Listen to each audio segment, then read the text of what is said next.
Hello YouTube friends, welcome to the Red Parrot channel. I am your host, Mary Ellen. This is an episode, well, let's call it Jelly Junkadori art journaling, jelly printing stuff, but I've got a whole pile of updates for a whole pile of things, and it's just a dribs and drabs for a very rainy, very Friday afternoon. And I have a cup of tea.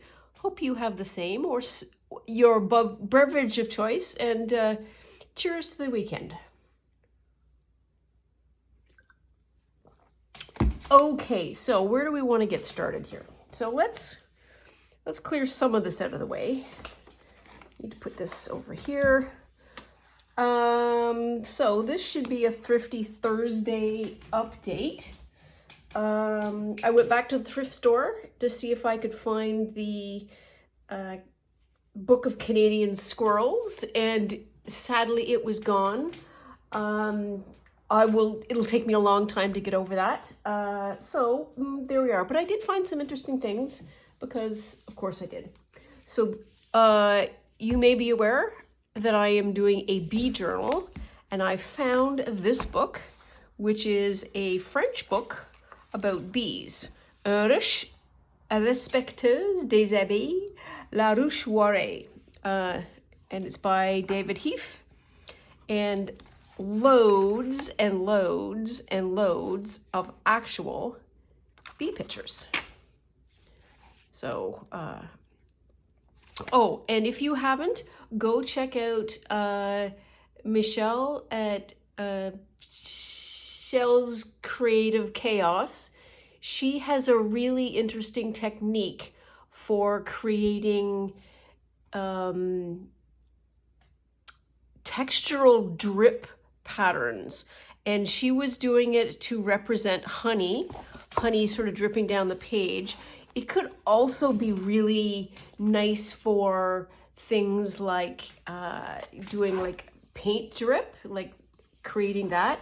And I also think that if you had it creates like a solid well, so if you actually did a circle, you would be able to create like a surface within which you could then, put something on top. Loads of applications. Head is spinning about what we could possibly do. Anyways, squirrel, we're back to the bee book.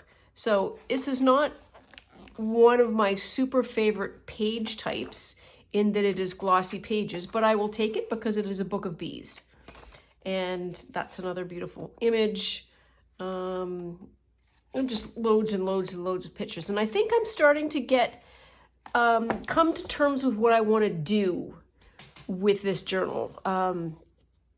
Michelle was talking about her own bee journals, and I have done a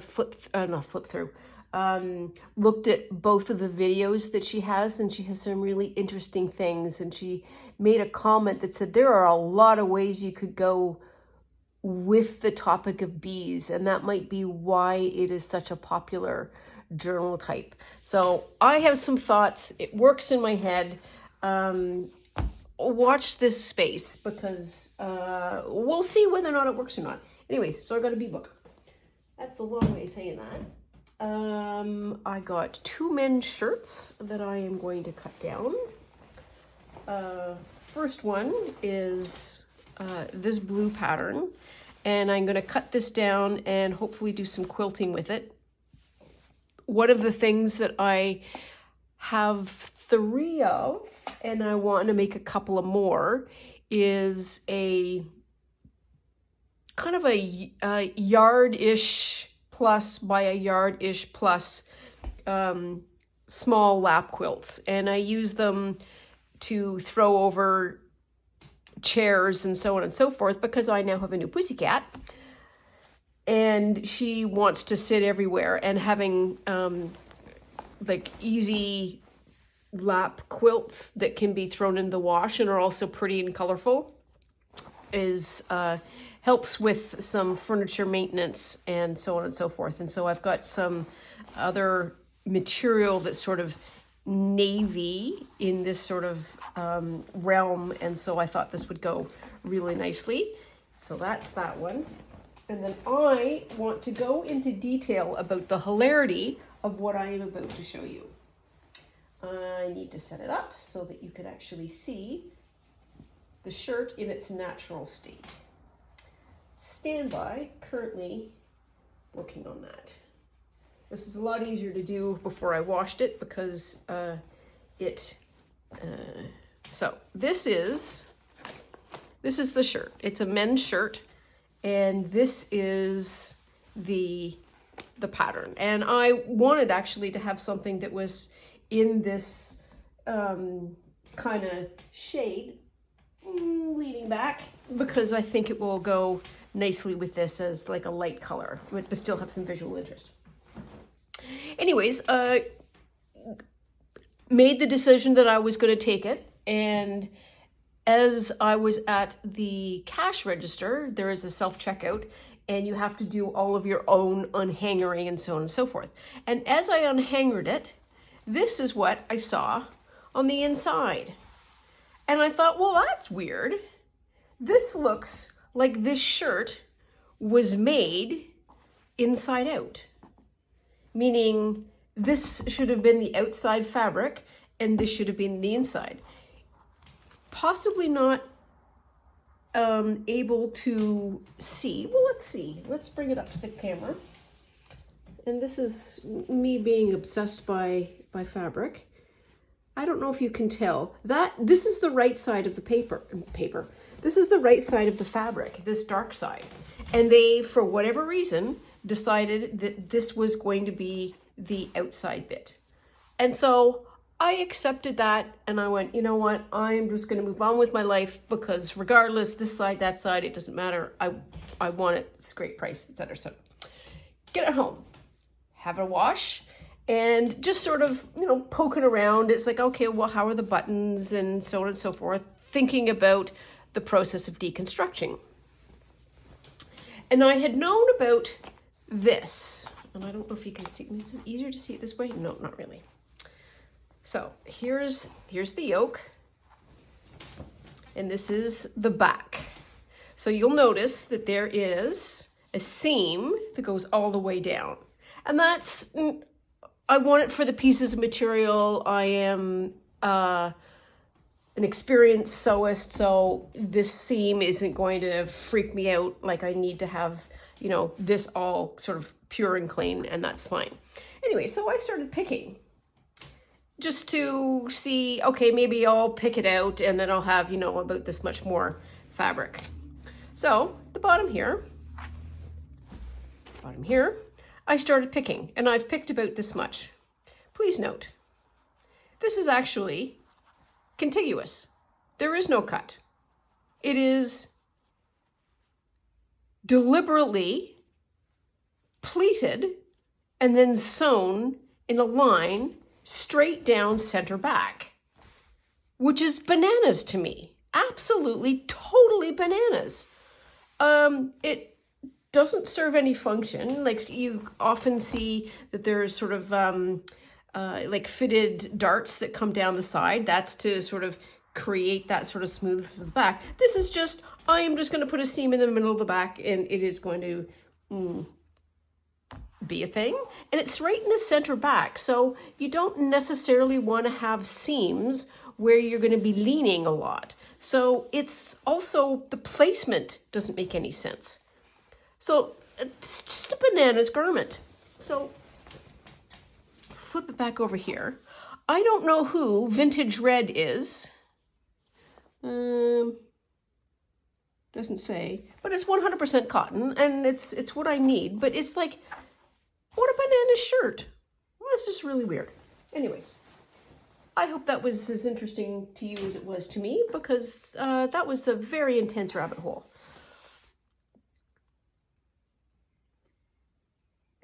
Next thing I got, and I think this is the last thing, I'm just scanning around, was a little kit, which is a felt unicorn. So I think you sew all of these bits together, and then ta-da, you have a unicorn. So I like that, and I also like this label. You can probably, oh yes you can, get this cleaned up. And then on my random number generated options for journals to make, I think I have a magical creatures section, of which unicorns is one. I am regularly concerned about what the choice is going to be. It always kind of freaks me out until I know, and then it's like, oh, okay, I can do that. But eventually my good fortune is going to run out, and I'm going to have to make something that's really right outside my wheelhouse. Speaking of, when I was at the thrift store, I saw a beautiful card set that was for coffee, and it would have been perfect for the coffee journal.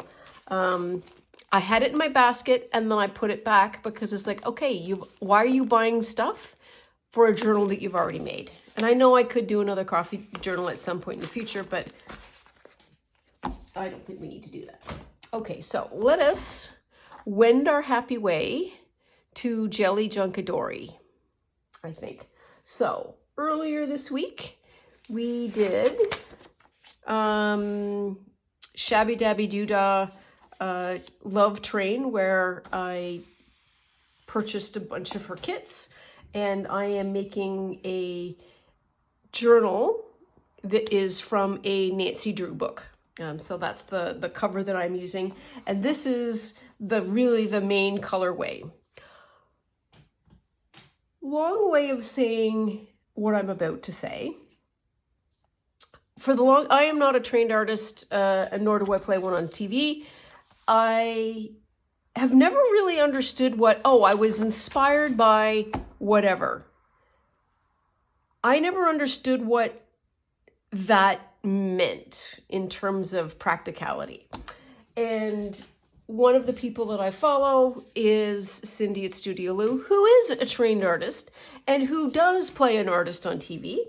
And she did something, I don't know, maybe like a year ago or whatever. She took a page from a magazine and she said, let's just do inspiration from a random page. And I needed to see what she did to understand what inspiration actually is. And so it could be flowers, it could be color, it could be theme, it could be technique. I saw it somewhere and I want to reproduce it and create it in some other medium, form, style, or whatever. That's what inspiration practically means to me. Anyways, I could be totally wrong, and I'm sure that drop a line in the comments if I don't know what I'm talking about, because that's always a possibility. In any event, this is one of the digitals from Shabby Dabby Doodah, and I understood that inspiration could be, look at the blue, the green, the pink, and the yellow, and then use that as colorways for jelly printing. And so technically speaking, whatever the results are should match, be cohesive in some way or another to this, because I am using the colors that have been drawn from the actual object. So that's what we did. And in the meantime, I was looking for, I'm not a huge fan of Kathy Holden, because I don't like the way her fabrics print out, and it doesn't really, it's not my jam, but you got to try it, and you know what, you do you, because Kathy Holden is super popular. I totally get why some people love her. In any event, I am trying to get rid of and use up the bits that I have, and so this matches the blue, the red, the yellow. This kind of does, though this is kind of the wrong color, and this dark, not so much. So theoretically, that might be something that works in the journal. And this one also, so that it's not quite so matchy-matchy, but not so much. There we are. So I will eventually get to the junk journaling, or at least the jelly printing. Okay, so that's that. Okay, I need to have this. And this is not for any other reason except to say that I need to have some kind of white background so that you can see. So first are some, this is gonna drive me nuts. There. Some tissue paper. So this is the pull-offs from the jelly plate. I did some stamping on here, and then I did some splattering. And this is just to have, you know, some collage fodder, something, you know, if I want to use this to do that. I have that. So that's one. This is the second one. Second verse, same as the first. These stamps, I'm looking around seeing if I can find it. The UK has a huge array of card making and stamping magazines, and Michael's from time to time gets their shipment. And what normally happens is the magazine will publish, here's the magazine, but they also come with like a premium page of stamps, and I quite often will use that as the way to increase my stamp stash because it is all flat, it's all thematic, and it's pretty good value for me. I mean, you usually get like, this is what, 1, 2, 3, 4, 5, 6, 7, 8, 9, 10, 11, 12, 13, and there would have been more either this way or that way. So there's like 15 or 16 stamps of a theme, which is pretty good. This one has got bees. So I just decided, well, let's just try and see what we get. And that's what we got. And then this is the last one. And it is, I was doing stickers. I was jelly plating stickers. And this is the outline of the sticker. So the tissue paper sort of comes in this natural way of creating like a sticker size or a label size, which is pretty awesome.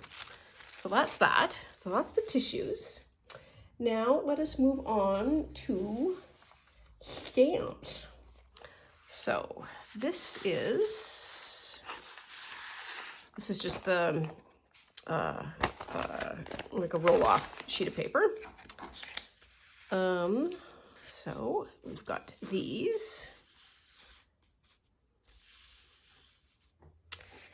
And so, full disclosure, never know what I'm doing almost all of the time. And I still don't know how to mix colors. I don't know how to, I either get them all really dark, all really light, or really muddy. And so, this is me just playing around, trying to figure it out. In desperation, I added this neon pink because I wanted to get it to be bright, and that seemed to work okay. This is very specifically those colors, and then there. So that's what we were able to do. So I basically did the jelly printing, I did the stamp with the sheet, and then I did the speckles of the various, I was speckling with black, like a cream color, and then a gold acrylic ink. So that's those, which are super nice. Not gonna lie, I love stickers. And so when you peel them off, you'll get something, but you won't necessarily see the whole thing. It'll just be like detail, which I think will work. Or you could be super funsy and peel off the image and just have it as pieces, which is another option. So there we are. So we've got that size.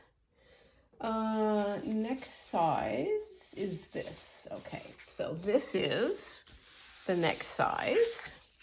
And jelly plate, 3 colors of splatter. Same here. And so this, I did inking. And this was a different stamp, but it was a large stamp that had just, you know, generic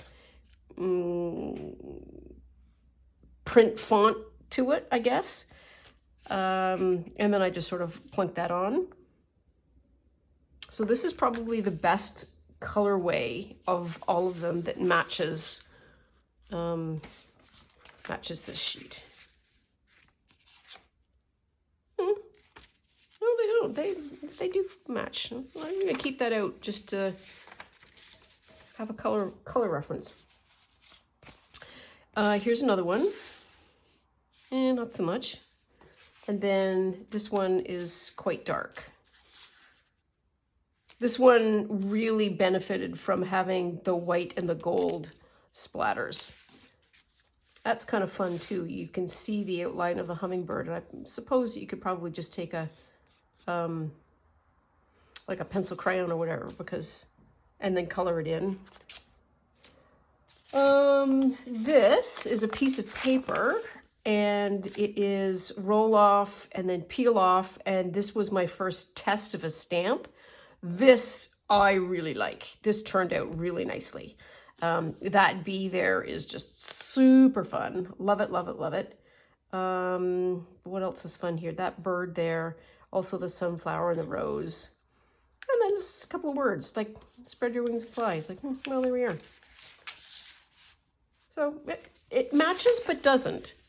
And I think that's what we were trying, me and the mouse in my pocket, we're trying for. This is another roll-off piece of paper, and again, going for that bee. And then the hummingbird is really kind of neat. I think if I did light colors, that would look really funky. That would make a nice tag. These are more roll-off sheets. Roll-off sheets. And then these are just the ones that I never really got to. They were very rudimentary. And you know, who knows? We might need that as background color for something. You never know. So we get that, we got that, we got that. And then I have two large pieces of, like, this is a whole page of sticker. And this is just colored.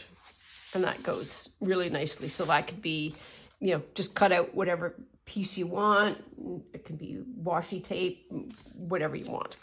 So I have this color, and then I have this color. Oh, it also goes. It's weird. It's not weird. It should, I am unfamiliar with having things work out, and I am exploring things that I know nothing about. And it's just interesting to me that it kind of does work out because I used the colors that were in there. So of course it would work. Okay, so that's that. And this is for all of my, how do I want to say this? My jelly plate junkies.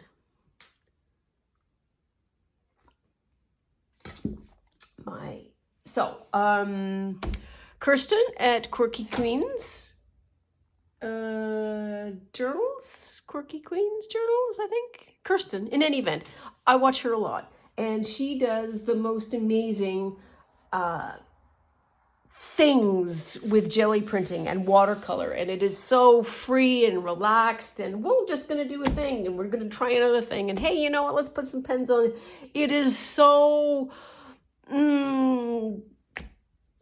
joyous to watch her do her things. In any event, I wanted in on some of that joy, and so I have done two of her techniques. So she will take watercolor. So the buildup of this is, pardon the reach, start off with a, this is the China marker. Scribble, scribble, scribble, scribble, and then just plunk color down wherever you want. I used a palette knife. I used this. I don't know what we would do without IKEA, because this is IKEA packaging. This is a toilet paper roll. Two different colors of yellow. The brighter yellow here is a watercolor, and so that's sort of splooshed around, plus white splatters, black splatters, and gold splatters. So that's page number 1, which I like. And hey, look at that, matches, totally matches. Of course it does. And this is the second one, which way does it go? This way? Sort of this way. I think I'm gonna go this way. I can't remember. So no, it doesn't. It goes this way because I remember the lines. What I want to say is one of the things that she does, and we're going to have to do this on the fly, because once again, we did not prepare anything, heaven forbid. So essentially what she creates is a frame to see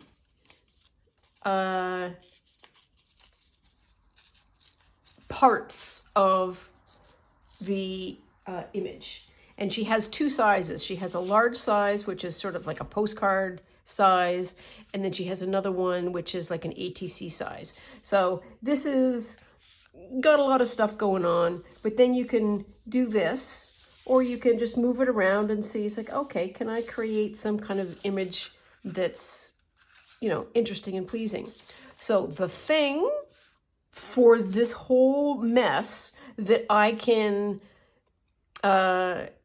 pick on and then elaborate on in some future point is, and I'm going to tear this up because I need something that's much smaller,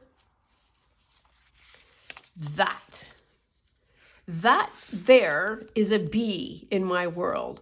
So I had just done some fast up and down lines with this, and then the yellow paint just happened to hit it. It didn't get too covered. That is 100% bee world to me.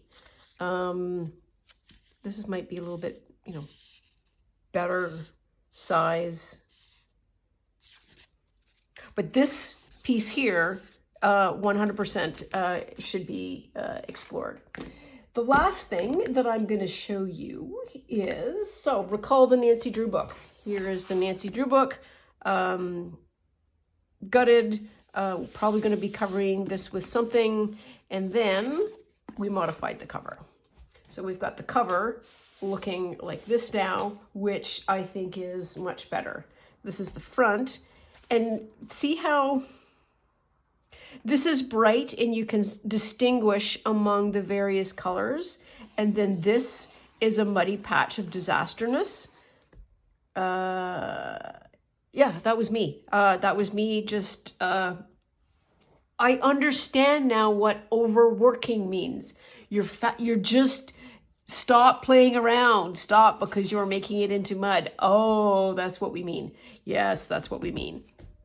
So I stopped. There may be either an image that will go here or a topper or whatever. And I am just super excited with the way this has turned out. So this is going to be the journal that these various pages are then going to go into. Maybe I'll do that with some of the other pages. That might be neat. Anyway, so this journal is going to be, as they say, coming in hot. I am not spending a lot of time thinking. I am spending a lot of time just enthusiastically creating, because I want to have this.